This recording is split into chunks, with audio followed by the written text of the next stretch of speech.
ഇന്നല്ലാഹ വമലായികതഹു യുസല്ലൂന അലൻ നബിയ്യ് യാ അയ്യുഹല്ലദീന ആമനൂ സ്വല്ലു അലൈഹി വസല്ലിമു തസ്ലീമാ.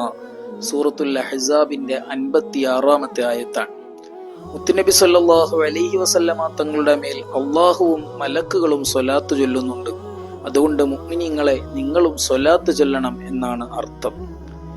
ഈ ആയത്തിൽ നിന്ന് അള്ളാഹു സ്വലാത്ത് ചൊല്ലുന്നുണ്ട് എന്ന് പറഞ്ഞാൽ അള്ളാഹു നമ്മെപ്പോലെ സ്വല്ലല്ലാഹു അലാ മുഹമ്മദ് സ്വല്ലല്ലാഹു അലൈഹി വസല്ലം എന്ന് സ്വലാത്ത് ചൊല്ലുന്നു എന്നല്ല, മറിച്ച് മലായിക്കത്തിനോട് മുത്തുനബി സ്വല്ലല്ലാഹു അലൈഹി വസല്ലമ തങ്ങളെ പുകഴ്ത്തിക്കൊണ്ട് സംസാരിക്കുന്നു എന്നാണ്. അതുപോലെ തന്നെ മലായിക്കത്ത് സ്വലാത്ത് ചൊല്ലുന്നു എന്നതിന്റെ അർത്ഥം എന്താണ്? മുത്തുനബി സല്ലല്ലാഹു അലൈഹി വസല്ലമ തങ്ങൾക്ക് വേണ്ടി ദുആ ചെയ്യുന്നു എന്നതാണ്. അതുപോലെ മുഅ്മിനീങ്ങളാകുന്ന നമ്മളിലേക്ക് വരുമ്പോൾ അതിനും അർത്ഥവ്യത്യാസമുണ്ട്.